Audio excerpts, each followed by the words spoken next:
Hello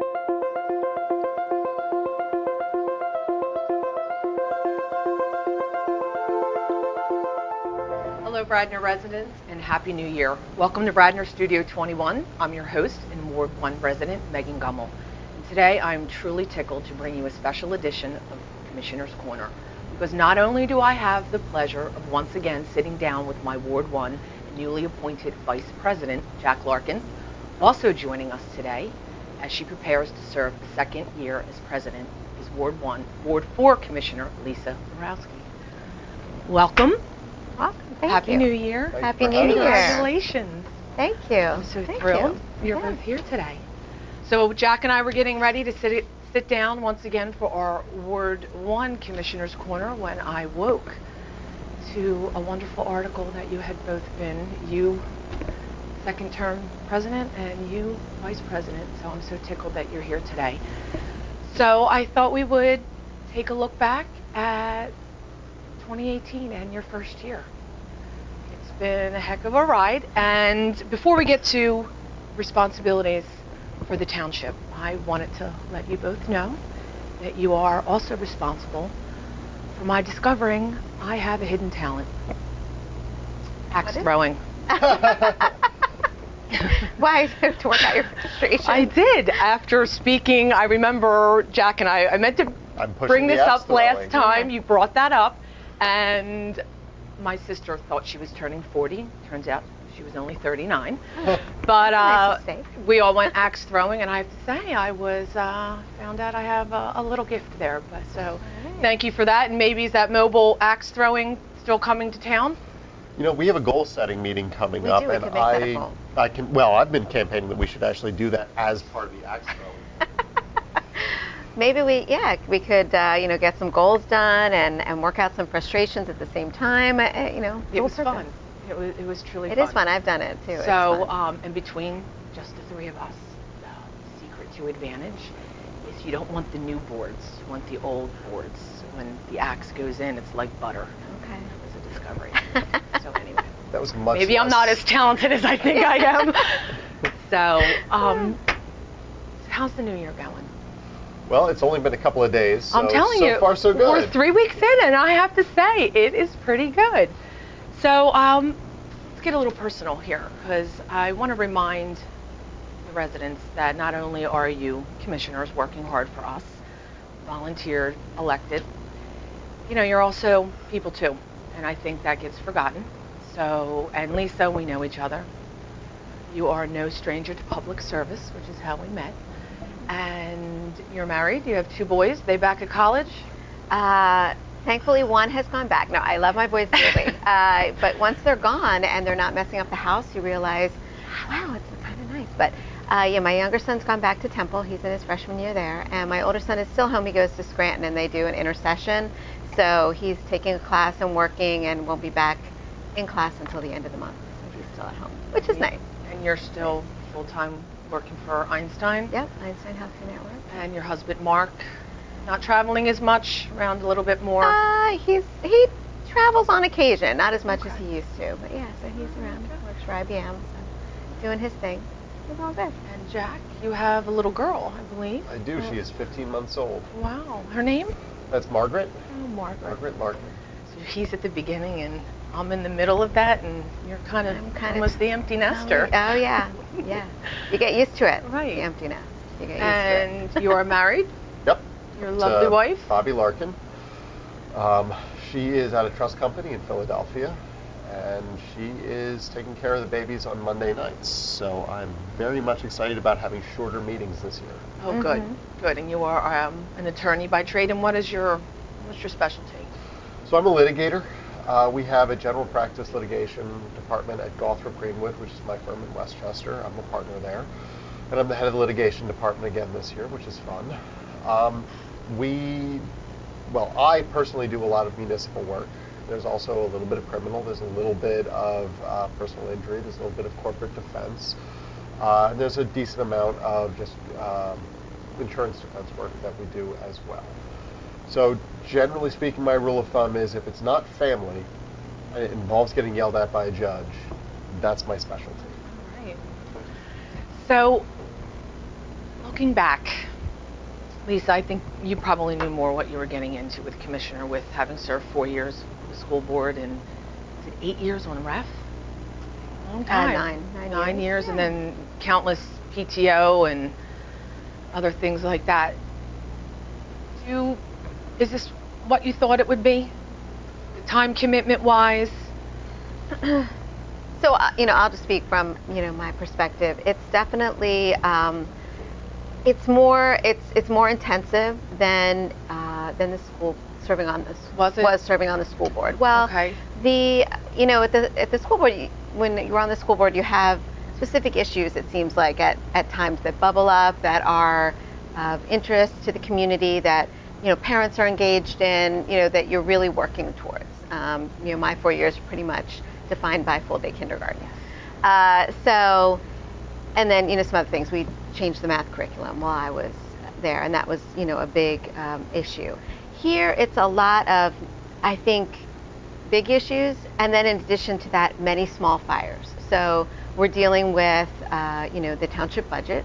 We're dealing with millions of dollars that we need to allocate, and staff that we need to support, and the overall needs of the township. And then you have, my leaves weren't collected. Can you call? Can we figure that out? I'm having trouble getting a parking permit. I'm having a lot of it just questions more around sometimes process, about how to access the government that is here, or the services that are here for the residents. Who are you going to call? Exactly. So there's definitely a little bit, it's like I said, it's big issues and then a lot of small fires. And sometimes the small fires are some of the things that are most Time consuming. And our staff is fabulous. They really are amazing. And I see myself a lot of times on those issues as just a messenger. They're calling me. I had some residents over on Lawrence Lane. They wanted to sign up a bus stop sign because people come down Darby Paley Road pretty quickly towards Lawrence, and they wanted a sign warning people there's a bus stop there. They reached out to me. I shared it with staff, and it is staff that did the job of getting that done. So really, on things like that, I'm just a messenger. How about you, Jack? I can still remember the day you and Jim Higgins knocked on my door when you were campaigning. I remember that. That wasn't that long ago. I've only been No, doing this it for 6 wasn't. months. And loved Jim. And so thanks for stepping into his shoes. So what about you? You're also you have a lot on your plate with work. And is this what you thought it would be? It's really not. So I mentioned that I do a fair amount of municipal litigation. My firm also handles a fair amount of solicitorship work for townships, largely in Chester County, but also in Delaware County. And so I'm aware statutorily what it is that township commissioners, in our case, or supervisors in the case of most other townships, do. And it tends to be issues of development, and then you kind of manage the police and the public works. But those are departments that, generally speaking, run themselves. You don't want me to be the guy who's out on the street with the chief of police effecting arrests or anything like that. And I really shouldn't be writing policy manuals or anything like that for Radnor Township's police or public works or anything else. So really, what I had anticipated was that the township was basically going to run itself, and it was going to be our job to march through the statutorily prescribed duties that the commissioners have. And what I've discovered is that the township is significantly underfunded. It's something that we need to find a solution for, or continue to push off, which I find, and Lisa has found thus far, unacceptable to do. The township has massive problems with infrastructure in terms of a sewer system that, at least in Ward 1, is over 100 years old. It needs replacing throughout the entirety of Ward 1. There's not one stretch of pipe in Ward 1 that I'm aware of that doesn't need to be taken up and replaced. Is this the stormwater where you're just... This is the sewer. sanitary. Sanitary sewer. And you'll have to explain that. I know there was, do we sell it? Do we run it? That was a question. That was we a question. had. And is that the hot topic for 2019, or one of them, I would imagine? It seems to be between flooding and Wawa coming into town and Villanova not wanting to play nice with their neighbors. That's a Ward 7 issue. I know, but it's a... Well, I would say on the stormwater, or the sewer issue, that was something that the staff had been bringing forward, I think, for a number of years. and really was not addressed by the Board of Commissioners. It was brought forward to myself and Commissioner Clark when he was serving as Vice President, and you need to put it on the agenda and let the board decide. You can't have a staff that has an idea of something and not have the Board of Commissioners weigh in, and for them to understand where the board sits, because ultimately it will be the board that makes that decision. So yeah, the board, we put it out there, and the board, I think, resoundingly rejected the idea of ever selling, right now, at least this board, selling the sanitary sewer system. And we will be looking at ways to move forward. And Jack, who has graciously decided to chair the Public Works and Sewer Committee, will be taking that on. How do we fund it? What do we need to do? We have embarked on. There's a study that we should be getting. I think they said in maybe a month or two, where it's kind of a very high-level view of the condition of the sewer system across the township, and then hopefully we can start to make some plans on what needs to be repaired, what needs immediate attention. I mean, we just had another emergency sewer break, over in your ward. Yep. When those things happen, it immediately impacts residents, and they need to be repaired. So I don't think it's actually a break. I think that what it is we've been televising the pipes, and one of the pipes that we have is old enough that it's made out of a composite of asbestos and a couple of other chemicals, which has a tendency over time to delaminate. And this pipe has now done that, which means that there is going to be an obstruction and the potential for a break in the future. And the goal is to replace that section of the pipe immediately over a longish run, because the whole thing is likely to delaminate and fail. So we'll just take the whole thing up and replace that piece, if we're thinking of the same thing, and if I read Steve's email correctly. It's very possible that I did not. So, we know we have these issues, and we'll have hopefully some good information to work from. We need to figure out, make a plan for how we're going to start to repair. And this is not something that's going to happen in a year or 2 years. I mean, this is going to be a long-term plan, and how we fund it. Yeah, because our sewer rates right now do not reflect the cost of running the sewer system. The result of which is that we've got a sewer system that hasn't been updated for, in Ward 1, 100 years.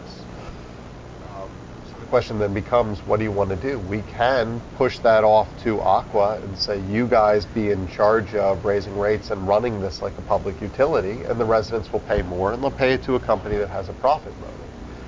Or we can say, we're going to be in charge of this, we're going to keep this as a resource for the township, something that we can use to control development in positive ways, to enable development in positive ways, and to ensure that residents get service that you're used to getting from Radnor Township, the quality of service you're used to getting. But if we're going to do that, then we have to pay for it. And one of the really nice things about Radnor Township, in my experience, it's been 6 months, so I say my experience, but what I've learned in that short amount of time is that the residents are not stupid, and this is an area where they understand that you get what you pay for. So a year ago, when you stepped in, what was the pressing issue? What have you accomplished in the 2018? What are anything that you could check off your list you felt proud, or has most things continued into 2019? So, when I was running, I had my platform at the time, and I think going, in the period leading up to my election and being seated on the board, there was a lot of unrest, board unrest. There was a lot of, I think, incivility. I think I heard from many, many people across the township that was not representative of our community, of the people who live here, and they felt like that is something that really needed to be changed. And that was part of my platform. I ran on that, changing that and changing the conversation and making things, I think, more civil. And I feel like that is definitely something that has occurred. Definitely has. And bipartisanship, I believe, control more Democrats than Republicans. We try to put that aside. I had an aha moment, and it was extremely delayed, that you are the only female on the commissioner Board of Commissioners Yeah. and being president. And I like the civility because we have to model the behavior we want to see. We can't expect something of others that we're not willing to rise to. And I definitely see a change, and I know the residents do. So thank you both for that, because I think you both had a big hand in that, and we have to and remain. Commissioner Clark, I really Yes, would like actually, to give kudos to and I Luke appreciated and- his comments at the meeting when his comments to Jack that he felt in stepping down in that role that Jack would represent that bipartisanship, and he felt confident and liked the way they were working. And that felt really good to hear that. So like to see that continued. How about you, Jack? What in our Ward 1, do you feel? To me, a lot of it's ongoing. The flooding is ongoing. Flooding is the #1 issue for a lot of residents in the first And I feel that was part of the incivility, the past flooding, and I see a lot of that, the past and the way it was handled, wanting to be drug up. As we move forward, and I know Luke sent an email out or a post out about the bipartisanship and moving forward with the flooding. Well, Some people want to drag the past into the future, and we can't do that. We're only heading forward, and I feel a big difference. I can tell you, it's definitely different within the residents of Ward 1 with regards to the flooding effort. I think everybody feels that great positive change is happening. Good. Incrementally, we have to be patient, but that definitely has happened. Very good. We have in 2018 passed a series of measures that are starting, some of them are starting surveys and design work on projects that are going to be exciting that we're going to be voting on pieces of through 2019. And there's some projects that we have just greenlit in 2018 which will be completed in 2019. So for instance, we voted to clean out and repair the stormwater management facility at the North Wayne Basin. And that's already done. We've done our work on that, and now the next step is just to get the actual work done. The big project, though, for 2019 is going to be, and we voted on some pieces of it, but continuing to march that forward, is a floodplain restoration project for Gulf Creek. And the reason that that's so important is we're trying to, these are really rough numbers, but we're trying to, in a 10-year storm event, detain water that's going to be approximately 800,000 cubic feet in volume, in order to prevent it from going into people's basements and floating away their cars and things like we had on August 13th. The floodplain restoration project is going to be able to detain or slow, ideally, and we don't have the details of the project yet, so this is very much an idealized number, but anywhere between 200,000 to 300,000 cubic feet. Which means that for a lot of people, it's going to be the difference between there's water that comes into your first floor and you have a wet basement. For a lot of people, it's going to be the difference between your car gets completely destroyed because water goes into the interior and it becomes a salvage vehicle, or your tires get wet. It's not going to solve the problem. By definition, whatever it is that we do, Pennsylvania is getting wetter as a result of climate change, as a result of whatever, and storms are getting worse. One of the projects that we're looking at for 2019 as well is amending the definitions of what is a 1-year, 2-year, 5-year, 10-year storm. Because it feels like we're getting 10-year storms every 2 years Exactly. now. So it's not going to fix the problem permanently for everyone. But for a lot of people, it's going to fix the problem entirely. For a lot of people, it's going to ameliorate the problem in a big way. And for everybody else, it's just going to get better for much of the time. And the thing that I've sort of been saying is, if I can't tell you that we're going to solve the flooding problem for you permanently, then if I could tell you that you won't have this kind of an issue for another 5 years, for another 10 years on average, that would be an inestimable value. And I mean that literally, value, because we lost hundreds of thousands, millions of dollars worth of value. Businesses were shut down, businesses were closed, people lost tens of thousands, hundreds of thousands of dollars in vehicles and property damage. So if we didn't have that, think that that's money that we would have been plowing into Christmas presents on North Wayne or into our own businesses. It would have been retail taxes that we would have gotten for the township because the businesses would have remained open. So it really does hurt everybody when we don't fix those problems, and that's one of my big priorities for 2019. Excellent. And that seems to be, I know there's flooding all over Wayne. It seems to be really centralized in Ward 1. What about Ward 4? Is there anything really pressing in Ward 4 that's taking your With regards to attention? stormwater or overall? anything? I feel like Ward 1 seems to be the major flood zone, and Well, then Ward Sean 3 and is the Villanova. 6. Everybody has their little piece, but It's so for us, we have our biggest issues certainly are, I think, roads, and a lot of that is something that Township can't deal with. That's something we need to continue to press PennDOT, push PennDOT on. Some of the major roads over in our area, in Darby Paoli, 320. We have, Ward 4 is not immune to flooding. I had a resident send me some video of the flooding that occurs that runs down 320 towards Radnor Valley Country Club and there's a little tributary of, I guess it's the Darby Creek, I think, there, that runs through there. A lot of times that portion of the road is closed. So there are issues there. A lot of those, again, are things we need to work with PennDOT on. But certainly the additional development in that area is impacting that. Right now, our biggest thing is we have the Delaware County Christian School, which is over in Ward 4. It is actually Newtown Township. It borders right, Radnor. it's right up the road from you. It is right up the road from me, and we have residents that live right across the street from it.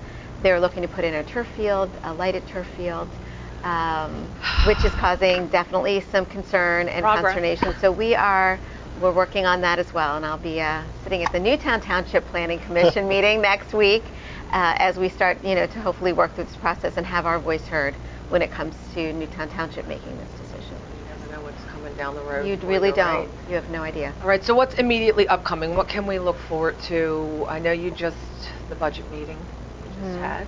So we started a series of meetings, monthly meetings as a board, to talk about different topics every month, things that need to be addressed in the budget. And I think we learned, I definitely felt when we going through the process for the first time, there are many things that this township has not been able to fund. We have a capital plan that we have many items on, no money for. Stormwater, no money right now. Whose responsibility is it to come up with new revenue ideas? Everybody's? Ours. Okay. That's our responsibility. We will take ideas from anybody who Yes. wants to hand them in, though. And I've Do you actually have had any special counsel, or do you bring anybody in? I believe it's going to be a collaborative process, with the board, the staff. I think the staff has ideas. I think the staff has ideas they'd like to share that maybe they haven't had a forum to share before in the past. And you feel everybody's comfortable sharing when you sit down? There is tremendous pressure on staff, not from us and not from anybody in particular. I think it's just sort of the zeitgeist of any government entity to never, ever, ever make a proposal that raises taxes on anyone.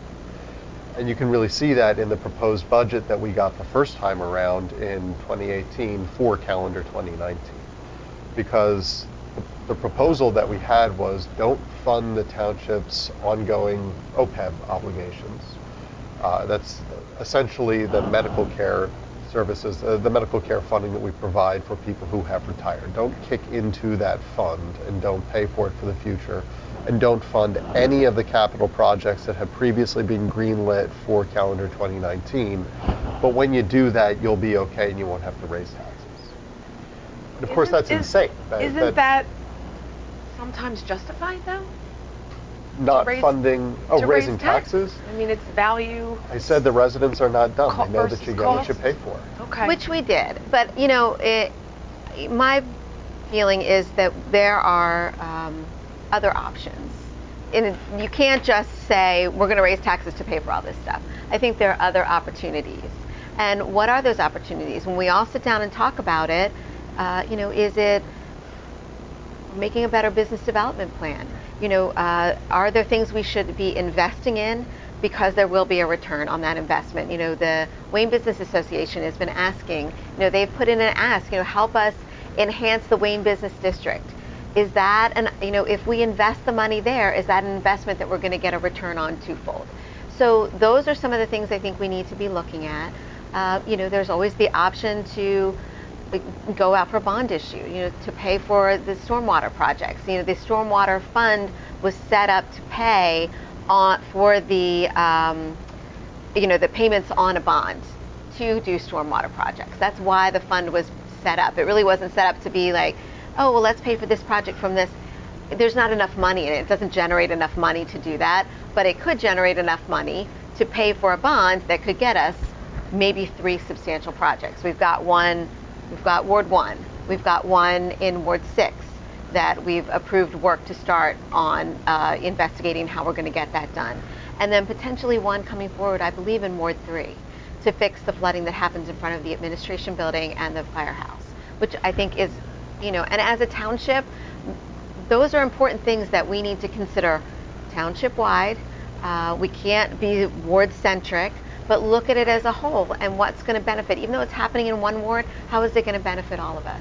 So I think those are the conversations we can have in addition to the hard numbers. But those are some of the things. It's also, it's a philosophy. And it's goals. What are we willing to do as a township? Right. I look so forward to continuing the conversation. And thank you so much for your time for coming in today. Thank you for having me. Thank you very much. We, again, look forward to keeping this conversation going throughout the upcoming year, and we encourage all Radnor residents participating by emailing your questions, comments, or concerns to Commissioner Larkin at ward1radnor@gmail.com or Commissioner Borowski at ward4radnor@gmail.com. And to ensure you don't miss this and other informative programming created by Radnor Studio, please subscribe to us on YouTube. Thanks for watching.